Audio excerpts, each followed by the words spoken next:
We're out here in Dewey, Oklahoma, and my son Pierce, who doesn't have hardly any technical training and experience doing HVAC work, very little. He's done a lot of installation, very little technical. And then we got Wayne Thrash over there, who has a lot. Okay, so Wayne is an experienced HVAC contractor in Northeast Dewey, Oklahoma, north of Tulsa. He probably serves Tulsa too. But we've come down here today to show Wayne how to install a reheat kit on a package unit. So you're gonna notice we got a 12.5 ton package unit here. So it's what we call a gas electric. We call it gas electric because the heating section is gas, the cooling section is electric.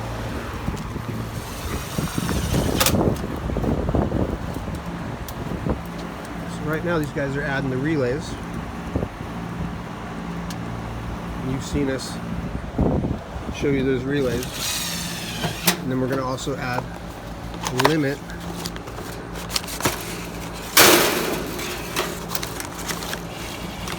And what we put this limit in here for, there's some confusion. Some of the people that have bought the reheat kits, they get confused about this limit. The purpose of this limit is just to cover your ass and my ass in case something goes wrong and the heat should run when we don't want it to run. Okay? Any strippers? I got some. Yeah, I don't know what happened to the strippers. So, I was just checking to make sure my phone was still working here and recording. So this limit, again, we just put it in line with the heater kit for safety, shut off the heat if something was to go wrong that we don't know, like if the compressor was to fail. But the good part is this isn't the only safety. In the wiring of the control system that we set up, the TS1, if it calls for cooling, it locks out reheat in itself. So let's see where these guys are at. I've looked at your dad's doctor. Figured it out. It's just a lockout. But you know what? See, I'm such a cheap ass. Evan said he'd do it. I said, you know what? I'll split it with you. We'll check back in with this guy. Okay, so now the guys are opening up the unit to get the limit installed. So the limit has an electrical part, and then it has its sensing bulb. So they're going to take and route the sensing bulb through the gas compartment into the blower compartment so that we can sense the return air temperature in the room. I started doing refrigeration back in 1975. Yeah.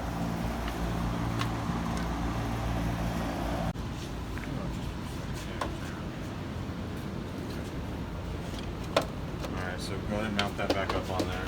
Keep these from feeding Get back pulled in. back through? Yeah. There you go. Wow. Okay, we're waiting on our unit to stage out. The time delay when we first turn on a unit. Some of them have time delay built in. We're waiting on this dude to fire back up. We've got our blower back on. It's running inside here.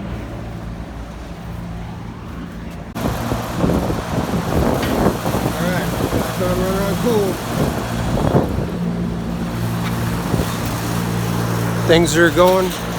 Things are advancing like we want them to. So when we do a setup like this, one of the things we do is after we do this setup, we're going to test cooling independently, we're going to test dehumidification independently, and we're going to ensure that the heat is locked out when the heat is supposed to be locked out. When I was reading the board, it said Tuesday, And when we make sure that the heat locks out, that's to prove that the control system is set up so that the only time reheat is on is if you do not need cooling. Okay, so get that through your thick heads. People are like, the heat's on all the time. No, the heat's not on all the time. The heat is only on if you need dehumidification and you do not need cooling. So if you got some of these and you're still buying dehumidifiers, you might want to stop, because this thing right here, that unit's worth 1,250 pints a day. forth. You got to go back, turn it on, turn it off. So now what we're looking for is to see that we got a heat call and a cool call. Okay, update on the Dewey Oklahoma reheat situation. So we had a little bit of trouble at first because these new units, they want to be smarter than us. They got circuit boards in them, and some of those circuit boards don't like when we do certain things. So we made a couple calls to Trane, that's American Standard. We talked to those guys and we figured out what we needed to do, and we made an adjustment to this unit, just a little wiring change. But what I want you to see right now is what's happening is this unit's running on, I can't touch it, the heat's on. Heat is on right there. Cool is on right here. The net result is dehumidified air that's not heated or cooled. It's pretty neutral. All right. 12.5 ton American Standard Trane. Gas reheat, electric cooling. You'll be next as soon as they run a gas pipe over there. You see, originally this facility, they only had one gas pipe run to one unit so that if they should need some heat, like you, they would have some heat. And so that's why we started with this first one that already has heat. See you later. Okay, Wayne's doing some final set point settings. Here's our additional HS1 we added to the TS. So these two are connected to that package unit you've been seeing in the videos. This one controls temperature, this one controls dehumidification. If cooling calls, this is canceled out. So cooling is king, reheat, dehumidification is slave.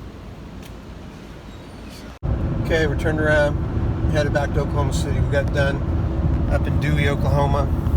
Baby is wiped out. Pierce did a great job showing Wayne. Wayne did a great job troubleshooting it.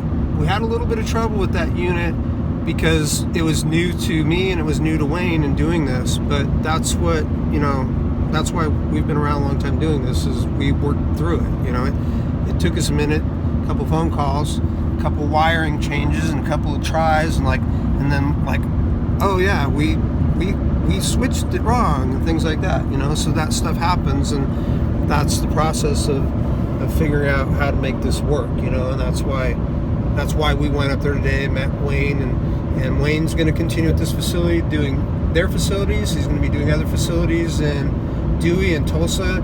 I know he said he lives near Osage Casino, so that's pretty much almost Tulsa. So if you guys are in Tulsa to Dewey and a radius around that, get a hold of Wayne Thrash. I'll get his IG posted up here, and I'm going to ask him to post a video, share it back and forth so that we can help more people learn how to do this. Anyhow, if you guys want to know more about reheat, how simple it is to get added dehumidification. So if you saw the video, you saw the few parts we put in that aren't worth much money, and we turned a 12-ton unit into a 1,200 pint per day dehumidifier that is also a 12.5-ton air conditioner. Isn't that great? You don't have to buy a 1,000 pint dehumidifier. You just have to convert your air conditioner to work properly. And thanks to guys like Wayne Thrash and Pierce Landry, we're doing that at Cannabis Mechanical and Vertical Environments. I'll see you all back in Norman.